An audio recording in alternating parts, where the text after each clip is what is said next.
I am the writer, director, producer, editor of Petyr, which is premiering at the Raindance Film Festival. So Petyr is essentially a kind of, I will say, a crime caper stroke black comedy about a group of small-time criminals who commit a heist. They do it on behalf of their employer, who is anonymous, and the heist is kind of bungled. They go back to a safe house. Whenever they get to the safe house, all hell breaks loose when a letter arrives saying that their employer, Petyr, is not happy and that he wants to enact his vengeance, essentially. What inspired you to write this story? I was kind of thinking, what could I make for no money, really? So what could kind of be like something where we could have interesting character and dynamics, but also an interesting plot. And so Petyr was made for £600. We were lucky to get a location. We could use that. The whole thing?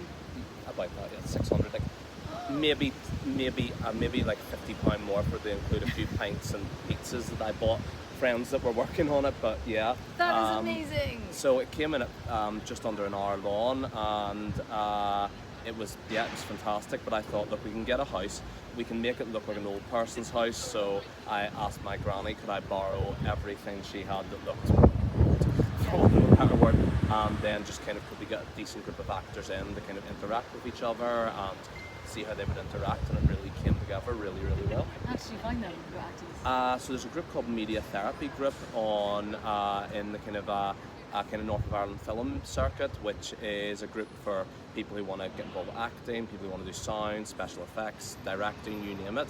And I had used it before for a previous film called Rubicon, a modern day Roman tale, which was putting Julius Caesar as a kind of modern day shady politician, so not too far from the reality of modern day politics. And we essentially decided that we would like use that again. So we took some actors we'd used in Rubicon, and then we got some new actors involved, and it just came together really, really well. We were limited, I will be honest, because most of it was a static cam, so we really kept that kind of pan, or at most like a kind of handheld kind of dynamic shot. What we really focused on was your kind of canted angles, so your kind of Dutch angles where we were kind of putting it at an awkward angle. But one thing we really tried to do was, because we had a lot of white walls because of the limited set, we tried to frame a frame within a frame. So we had someone shot through a mirror, someone shot through a doorway, just anything to create a wee bit more dynamism to the shots, and it worked really well.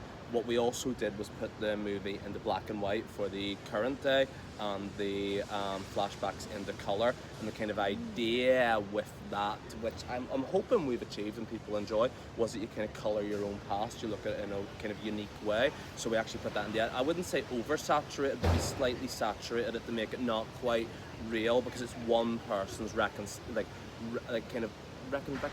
no, that's what I'm looking for, kind of reminiscing of an event, and that was our kind of intention there. And you did that during the editing? Yeah, the editing. So we shot the entire thing in colour, and then we decided very much that the scenes that were in the house, the safe house, were black and white. The scenes with the police were black and white, but the heist and the flashbacks were in colour, and that was a very intentional choice that we made. Oh wow. And how come? What did you want to... I kind of think that was the kind of colouring your own past, but I also think that, we were able to get a lot more visual dynamism out of those scenes, and putting them into colour gave us that kind of effect. And ultimately, I think it did work well, and it was, it was an effect that we were able to utilise, and I was very, very proud of it, so I actually went on to archive.org and found essentially unregistered 1950s Soviet recordings of classical music, but they had not been copyrighted because of the nature of the Soviet regime, and we were able to get a lot of pieces of music that you just would not be able to get normally from the Moscow Symphony Orchestra. And I went, well, look, this works with what we're doing.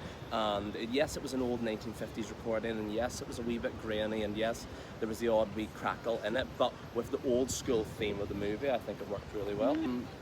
Pretty much we were kind of going with effects that we could get our hands on. So there was like a lot of me kind of at times like, doing a wee bit of a recording, which was sometimes like, someone's club that was just going like that onto like a table, or it was something to that effect, and it worked really, really well. Yeah.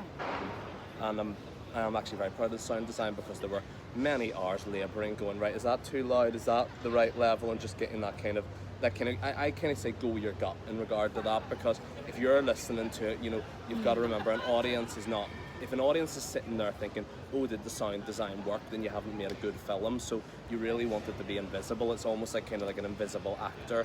What was the germination for these characters? Yeah, I mean, I kind of wanted like a group of people that in real life would never work with each other, but you could imagine an independent employer had hired. So I don't know if you ever worked with someone who you don't really get on with them, and they wouldn't be your kind of person, but you're stuck in a 9 to 5, so you've got to get on.